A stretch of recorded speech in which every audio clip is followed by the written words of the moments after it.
Olá, pessoas! Tudo certo com vocês?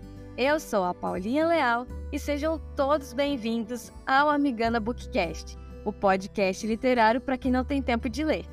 Nesse episódio, vamos dar continuidade a mais 2 capítulos da leitura conjunta de Persuasão, mais uma obra fantástica da nossa querida Jane Austen.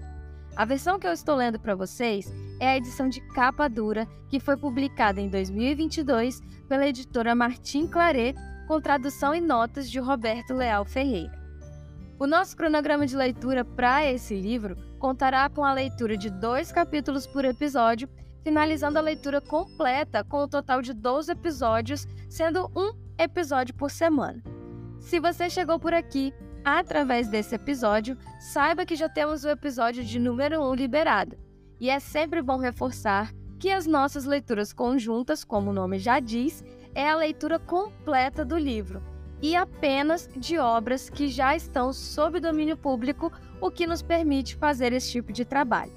Em todos os episódios aqui pelo Spotify, eu sempre deixo uma caixinha de perguntas, perguntando o que vocês estão achando da história, da qualidade da leitura, do som e tudo mais que vocês acharem interessante e quiserem sugerir e opinar para os próximos episódios. Esse retorno de vocês, gente, é fundamental para manter a qualidade do nosso podcast. Então eu conto muito com a colaboração de vocês, certinho? E se você me escuta pelo YouTube, coloque as suas opiniões e sugestões aqui nos comentários, porque assim que for possível, eu vou fazer questão de ir lá no seu comentário te mandar um beijo. Bom, gente, antes de iniciarmos a leitura dos capítulos, eu gostaria de corrigir uma informação equivocada que eu mencionei no final do episódio 1. Durante o resumo dos capítulos, eu acabei mencionando que a Anne Elliot era a filha mais velha do Sir Walter, mas na verdade ela é a filha do meio, pois embora eu não tenha mencionado ela no resumo, durante a leitura do capítulo 1 é falado um pouco sobre a irmã mais nova de Anne, a Mary, que se tornou a senhora Musgrove após casar com Charles, filho e herdeiro de Charles Musgrove, fidalgo de Uppercross, no condado de Somerset. Bom, correção feita e recadinhos dados, vamos partir para a nossa leitura. Mas antes, vocês já sabem, separa aquele cafezinho top, pegue os seus fonezinhos, se aconchegue no seu cantinho favorito e simbora para mais 2 capítulos de Persuasão.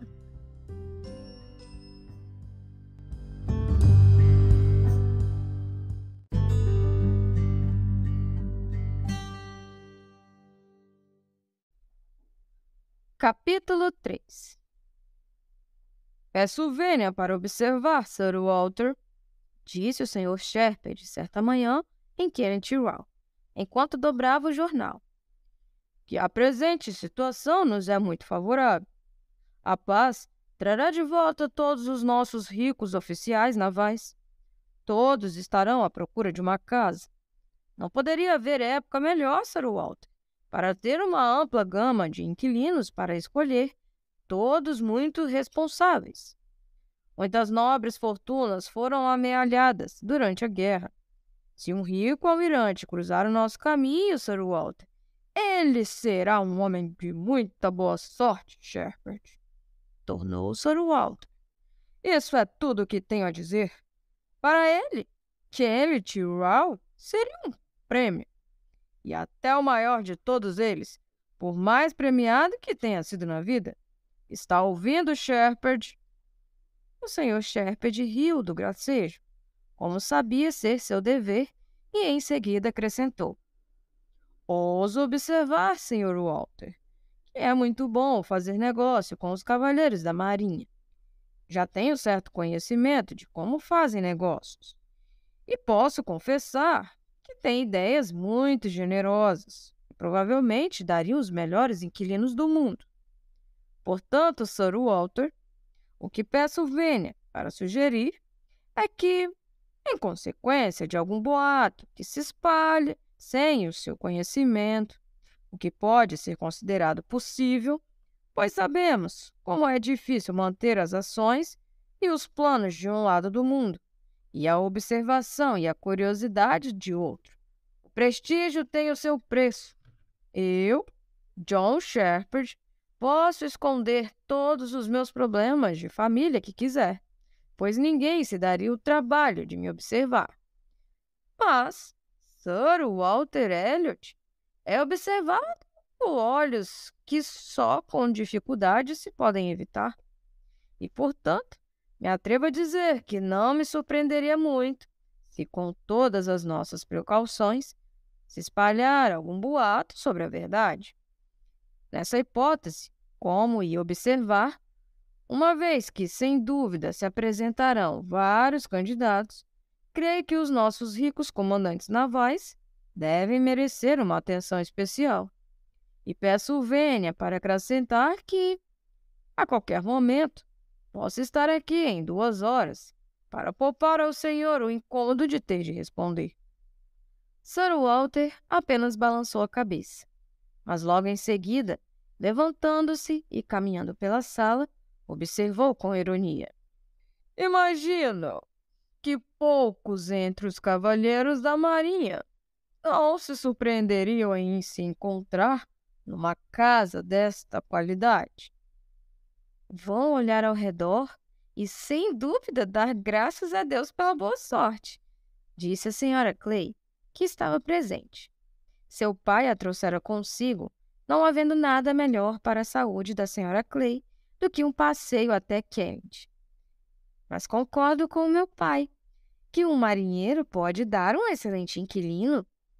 Conheço um bocado dessa profissão, e além da generosidade, eles também são tão elegantes e arrumados em tudo. Estas suas valiosas pinturas, Sir Walter, se preferir deixá-las com eles, estaria em perfeita segurança. Tudo que se refere à casa seria tratado com o máximo carinho. Os jardins e os bosques seriam conservados quase em tão boa ordem quanto agora. Não precisa ter medo, senhorita Elliot, de que seus magníficos jardins de flores sejam maltratados. Sobre tudo isso, tornou Sir Walter com frieza, supondo que eu fosse levado a alugar a casa. De modo algum me decidi quanto aos privilégios que lhe devem ser anexados. Não estou especialmente disposto a favorecer o inquilino. O parque permaneceria aberto para ele, é claro, e poucos oficiais da marinha, ou homens de qualquer categoria, terão tido tanto espaço ao seu dispor. Mas que restrições eu posso impor ao livre uso do jardim são outros 500. Não gosto da ideia de que meus bosques estejam sempre à disposição, e recomendo à senhorita Elliot que esteja alerta quanto aos seus jardins de flores. Garanto-lhes que estou muito pouco disposto a conceder favores extraordinários ao inquilino de Carrington Row, seja ele marinheiro ou soldado. Após uma breve pausa, o Sr. Shepherd atreveu-se a dizer: Em todos estes casos, há costumes estabelecidos que simplificam e facilitam a relação entre senhorio e inquilino. Seus interesses, Sir Walter, estão em mãos mais do que responsáveis. Confie em mim, e eu tratarei de que nenhum inquilino tenha mais do que lhe pode e que lhe for de direito. Tenho certeza de que Sir Walter Elliot não terá tantos zelos pelos seus próprios bens quanto John Shepherd. Nesse momento, disse Anne, acho que a Marinha, que tanto fez por nós, tem pelo menos os mesmos direitos de qualquer outro grupo de homens, a todas as condições e comodidades e a todos os privilégios que uma casa pode proporcionar.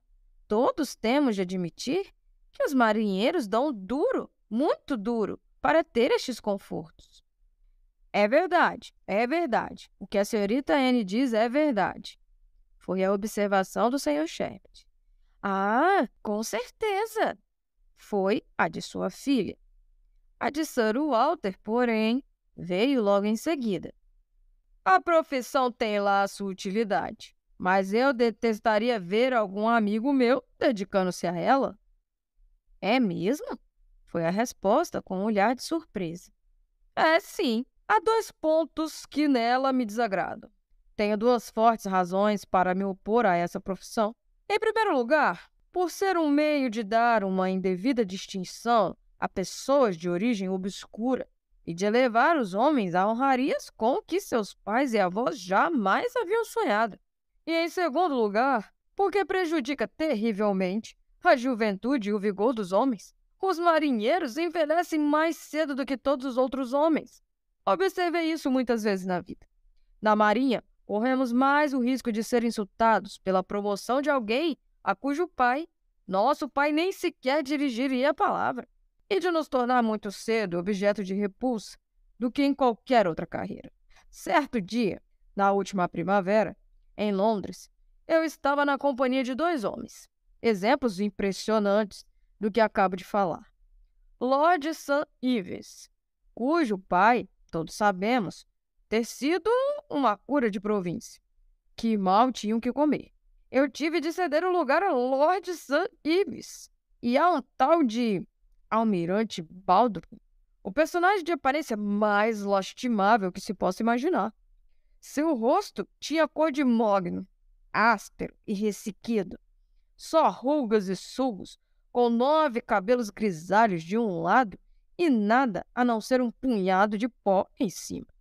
Pelo amor de Deus, quem é esse velhote? Disse eu a um amigo que estava por perto. Sir Bowsy Morley. Esse velhote? Exclamou Sir Bowsy. Mas é o Almirante Baldwin. Quantos anos você dá a ele? 60? Disse eu.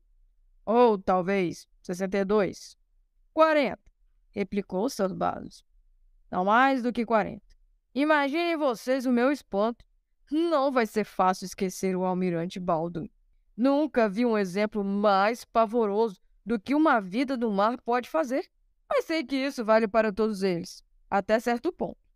São jogados de um lado para o outro e expostos a todos os climas, a todas as intempéries, até se tornarem impróprios à visão. É uma pena que não recebam logo um golpe na cabeça de uma vez, antes de chegar à idade do Almirante Baldwin. Ah, Sir Walter, exclamou a senhora Clay. O senhor está sendo severo demais? Tenha um pouco de pena dos pobres coitados. Nem todos nascemos para ser bonitos. O mar não embeleza, sem dúvida. Os marinheiros envelhecem cedo. Já observei isso. Logo perdem a aparência juvenil. Mas será que não ocorre o mesmo com muitas outras profissões, talvez a maioria delas? Os soldados da ativa não estão em melhor situação. E mesmo nas profissões mais tranquilas, há um esforço e um trabalho da mente, se não do corpo, que raramente permite que a aparência do homem demonstre só o efeito natural do tempo. O advogado dá duro, sempre cheio de preocupações. O médico tem de estar disponível a qualquer hora e viajar sob qualquer tempo. E até mesmo o clero. Ela parou por um momento para pensar no que dizer sobre o clero. E mesmo o clero é obrigado a entrar em salas infectadas e expor a saúde e a aparência aos efeitos nefastos de uma atmosfera fétida.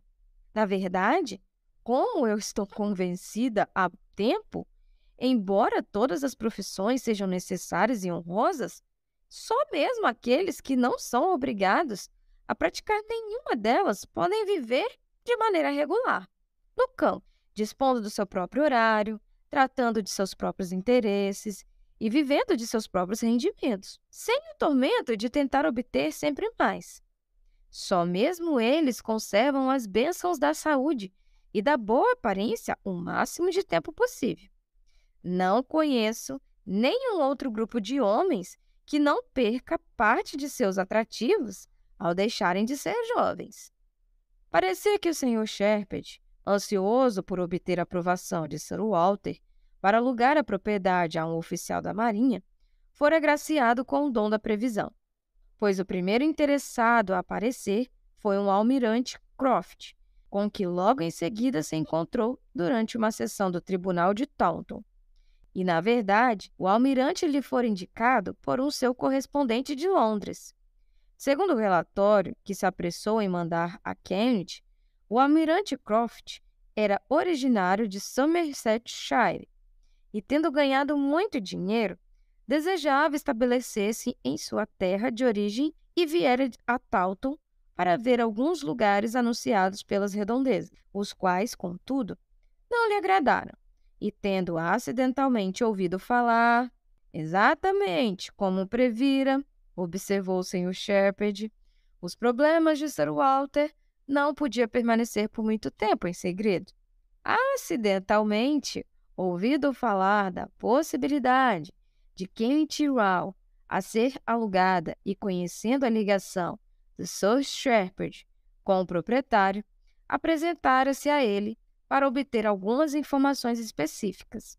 E durante uma conversa bastante longa e exprimira uma forte predileção pelo lugar, como um homem que só o conhecia pela descrição podia tê-la, dando ainda ao Sr. Shepherd, na minuciosa descrição de sua própria pessoa, muitas provas de poder ser um inquilino muito responsável e confiável.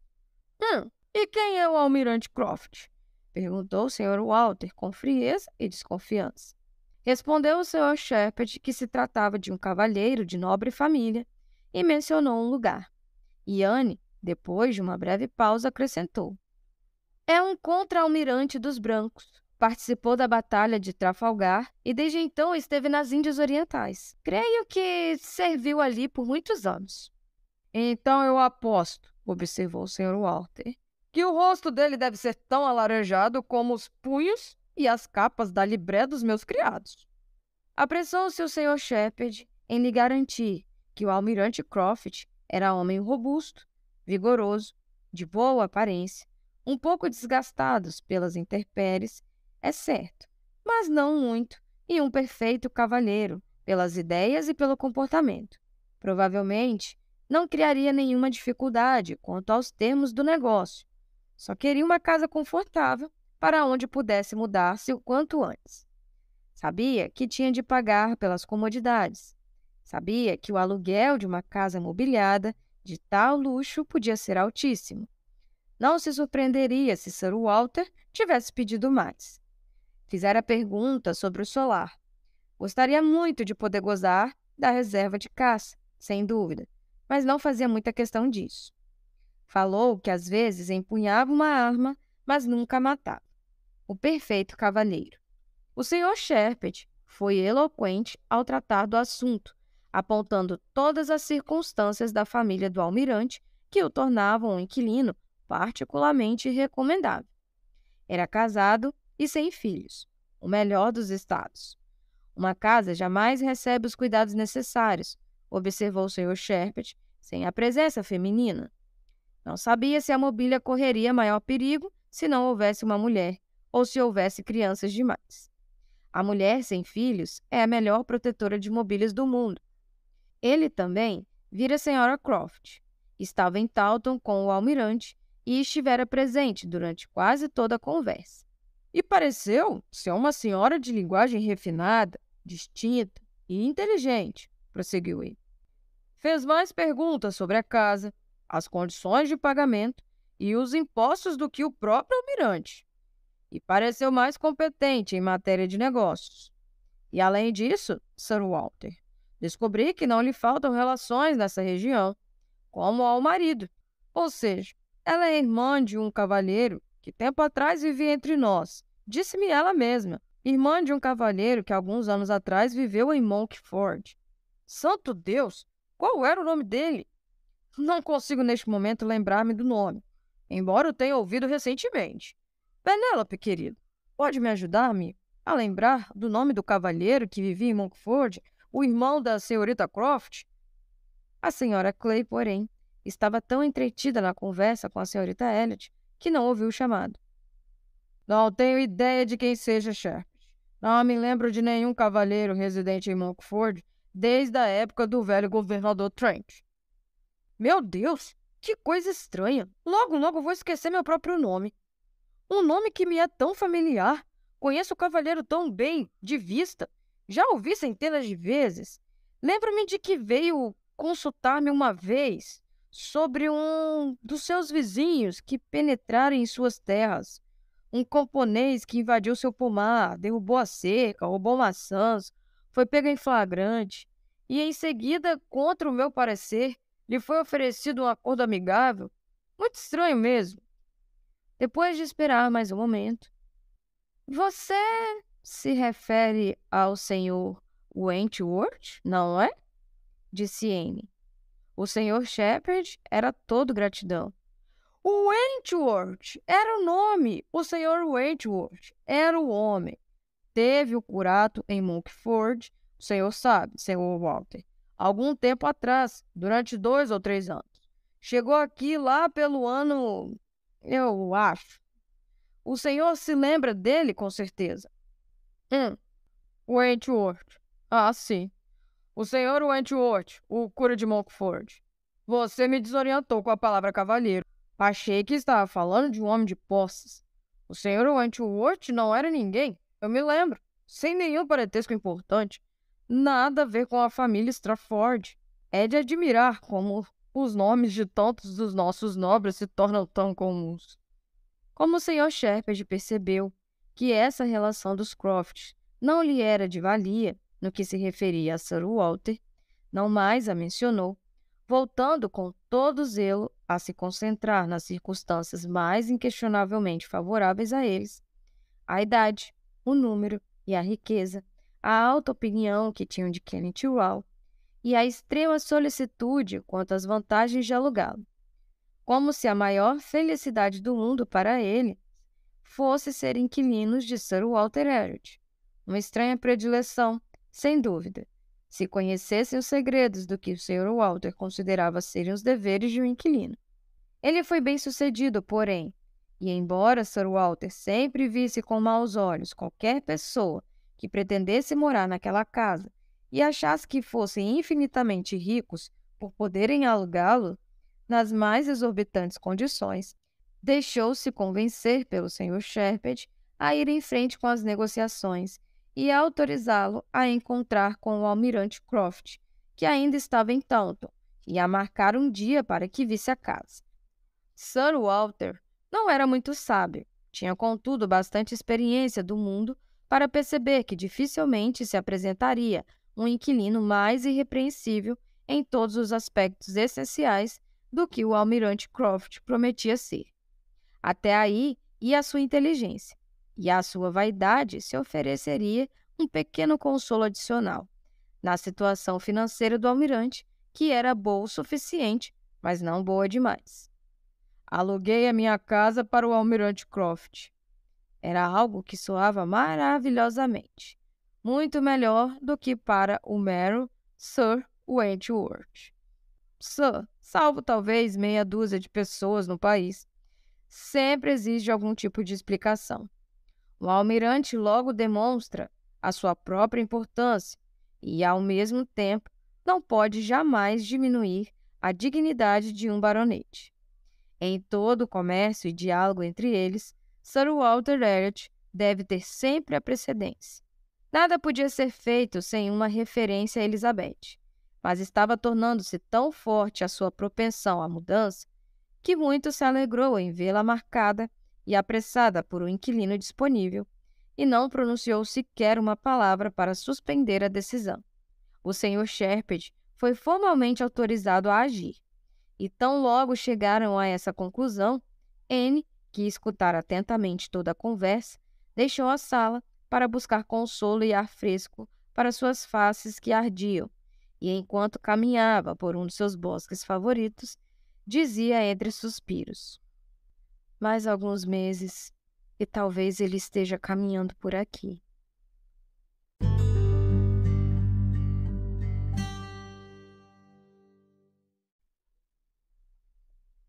Capítulo 4. Ele não era o Sr. Wentworth, o cura de Monkford, por mais suspeitas que as aparências possam ser, mas sim o capitão Frederick Wentworth, irmão dele, que, tendo ganhado a patente de comandante em consequência da batalha nas proximidades de Santo Domingo e não tendo sido chamado à ativa de imediato, viera a Somersetshire no verão de 1806. E não tendo parentes vivos, durante meio ano encontrou um lar em Monkford. Na época, era um jovem excepcionalmente atraente, de muita inteligência espírito e brilho. E Anne, uma mocinha extremamente bonita, gentil, modesta, de bom gosto e sentimento. Metade da soma de atrativos em qualquer um dos lados já seria o suficiente, pois ele nada tinha para fazer e ela não tinha ninguém para amar. O encontro, porém, de tão generosas qualidades não podia falhar. Conheceram-se aos poucos e, quando se conheceram, se apaixonaram profundamente. Seria difícil dizer qual viu maior perfeição no outro ou qual foi mais feliz. Ela, ao receber sua declaração e seu pedido, ou ele, por vê-los aceitos. Seguiu-se um breve espaço da intensa felicidade, mas apenas breve. Logo surgiram problemas. Sir Walter, ao ser solicitado, sem realmente negar o seu consentimento ou dizer que jamais o daria, mostrou toda a sua desaprovação pelo grande espanto, grande frieza, grande silêncio e uma declarada decisão de nada fazer pela filha. Julgou-a uma aliança muito desonrosa. E Lady Russell, embora com o orgulho mais moderado e perdoável, considerou-a uma união das mais infelizes. Anne Elliot, com todas as suas qualidades de berço, beleza e inteligência, desperdiçara sua própria vida aos 19 anos. Envolver-se aos 19 anos num noivado com um rapaz que nada tinha além de si mesmo para recomendar-se, e sem esperanças de obter nenhum dinheiro, senão nos acasos de uma profissão mais do que incerta, e sem relações até para garantir o seu avanço profissional, seria de fato um desperdício em que lhe era doloroso pensar.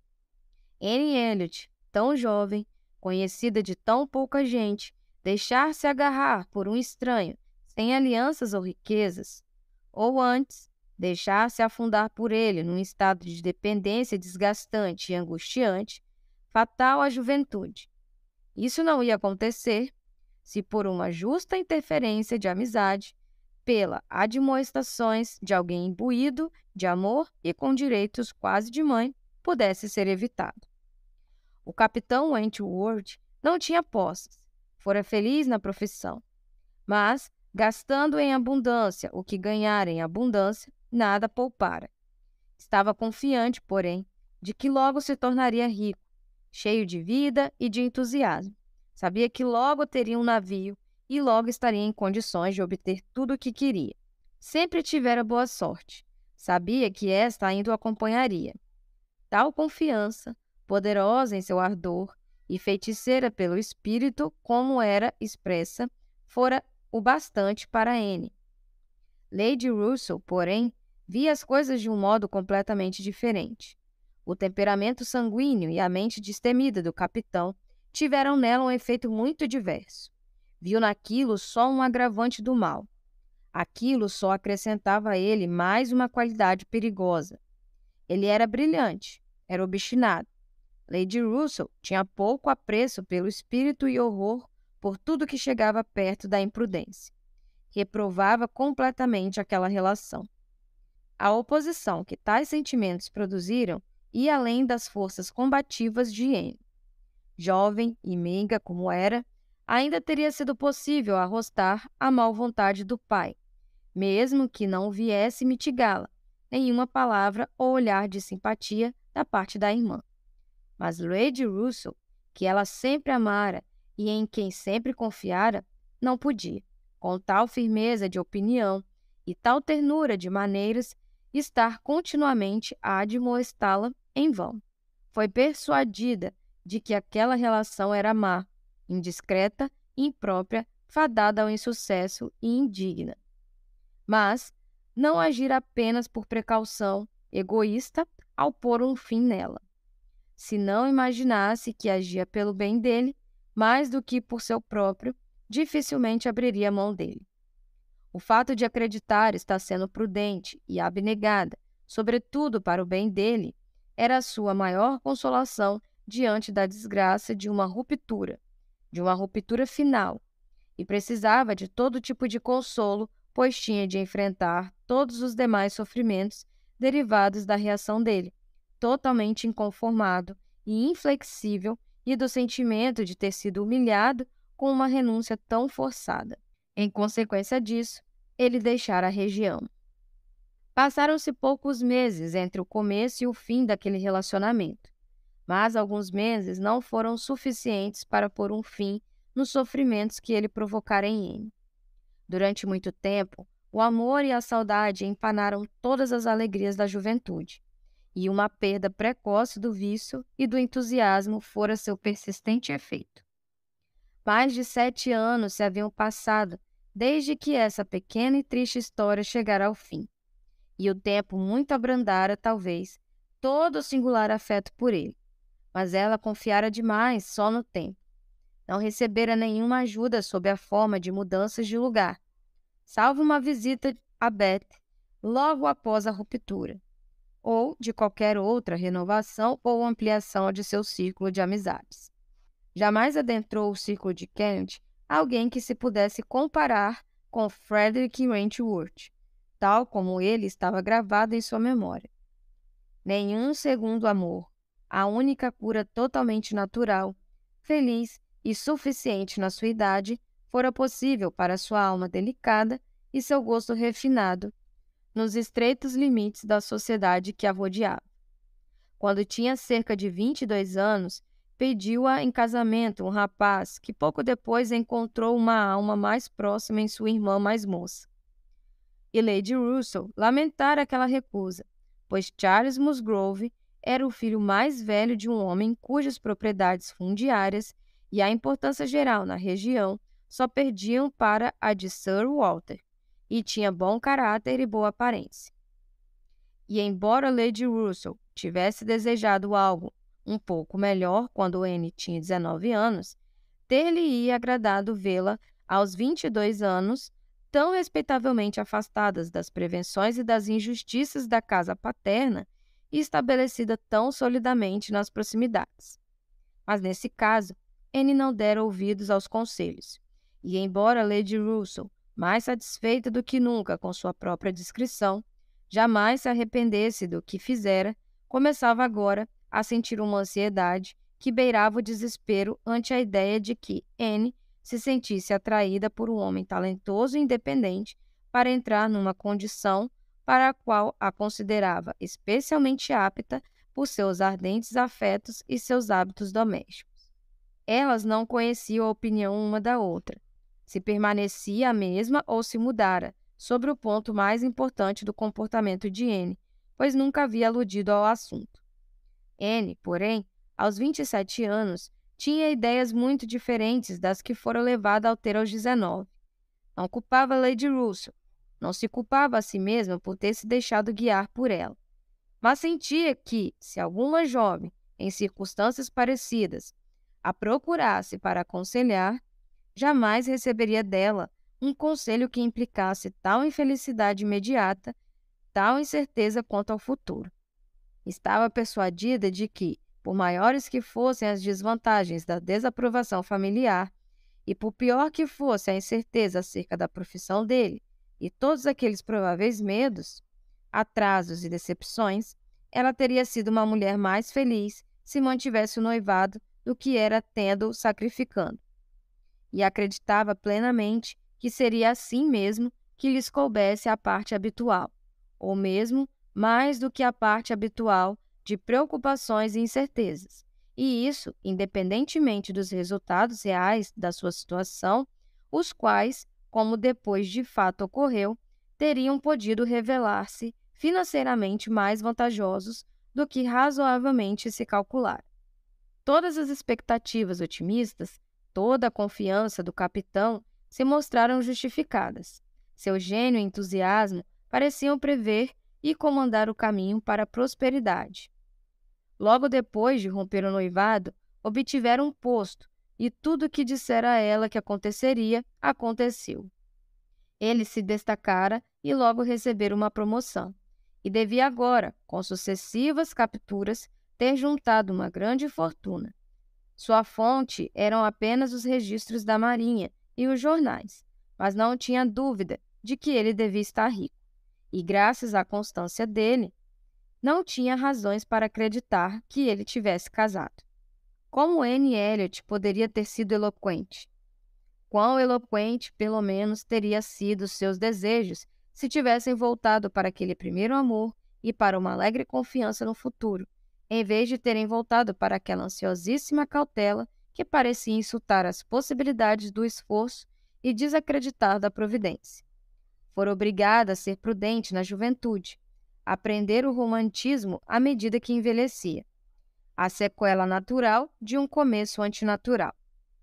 Com todas essas circunstâncias, recordações e sentimentos, não pôde deixar de tornar a sentir a antiga dor ao saber que a irmã do capitão Wentworth provavelmente viria morar em Kent. E foram precisos muitos passeios, muitos suspiros para acalmar a agitação ante aquela ideia. Disse e redisse muitas vezes a si mesma que aquilo era loucura, antes de conseguir domar suficientemente os nervos para suportar a contínua discussão sobre os Crawford e seus negócios. Ela era auxiliada, porém, pela perfeita indiferença e pela aparente consciência das 3 únicas pessoas do círculo familiar, a par do segredo do passado, que pareciam quase negar qualquer lembrança do que ocorrera. Ela podia fazer justiça à superioridade dos motivos de Lady Russell, a esse respeito, sobre os do pai e de Elizabeth. Podia apreciar todos os melhores sentimentos de sua serenidade, mas o ar geral de esquecimento entre eles era muito significativo, fosse qual fosse a sua origem, e se o almirante Croft viesse realmente a alugar Kenneth Row, ela tornou a se alegrar com a convicção, que sempre lhe fora muito grata, de que o passado só fosse sabido por aqueles 3 de seus conhecidos, os quais, acreditava ela, jamais pronunciariam uma sílaba sequer a respeito, e na confiança de que, dentre os conhecidos dele, só o irmão com quem ele morara tinha alguma informação a respeito daquele breve noivado. Esse irmão havia tempo se mudara da região, e sendo um homem sensato, e além disso solteiro, na época, ela acreditava firmemente que nenhum ser humano soubera de algo a aquele respeito por meio dele. A irmã, Sra. Croft, estivera fora da Inglaterra, acompanhando o marido no exterior, e sua própria irmã, Mary, estivera na escola quando tudo se passara, e nunca tivera, pelo orgulho de uns e pela delicadeza de outros, nenhuma notícia do caso mais tarde. Com tais apoios, esperava que transcorresse sem nenhum constrangimento especial o relacionamento entre ela e os Croft, que com Lady Russell, ainda residente em Kent, e Mary domiciliada a apenas 3 milhas dali, devia necessariamente travar-se.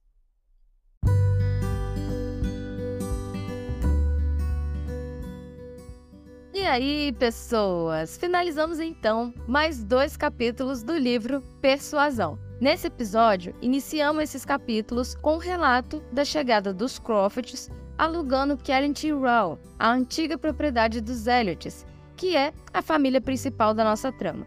A Sra. Crawford é irmã do capitão Wentworth, um antigo amor de Anne Elliot, protagonista da nossa história. No capítulo 4, temos as lembranças de Anne de 8 anos atrás, mais ou menos, contando sobre o que aconteceu durante o seu período de romance com o capitão Wentworth e o motivo pelo qual o mesmo foi rompido. Ali já podemos perceber que o rompimento desse romance provavelmente teve ali um dedinho da senhora Lady Russell. Mas acredito que essa história vai se desenrolar mais aí no decorrer dos demais capítulos. Bom, sabendo do parentesco dos Crofts com o capitão, ele começa a ter ali uma mistura de sentimentos, pois ela ainda é apaixonada por ele, mas, devido a todo esse tempo, ela acredita que ele já a esqueceu. Também tivemos uma breve descrição da família Musgrove durante a visita de Anne à casa de sua irmã Mary, que, por sinal, já podemos notar que ela é uma pessoa bem difícil de lidar, assim como seu pai e a sua irmã mais velha. Coitada da Anne, né? Com essa família tão complicada. Esses capítulos mostram a dinâmica social e amorosa dos personagens principais, além de explorar temas como o papel da mulher na sociedade do século XIX e a importância do status e da reputação na vida das pessoas. Esses, gente, foram os principais pontos que vimos nesses 2 capítulos e com a leitura deles, chegamos à marca de 13% do livro. Mas calma, porque ainda tem muita coisa para acontecer nessa história.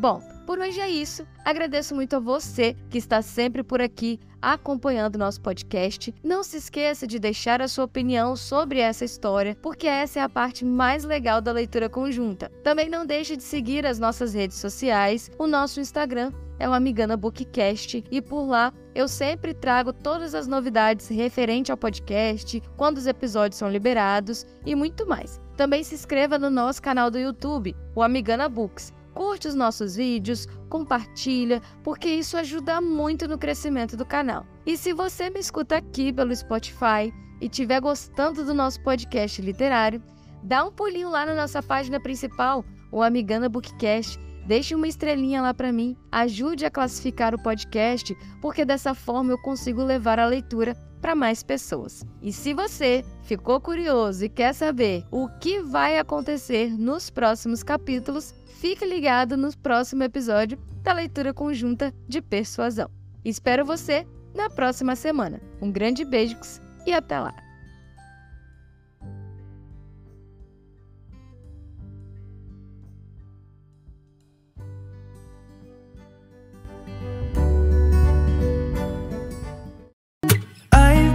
Feeling so small, watch the clock ticking off the wall, but tonight I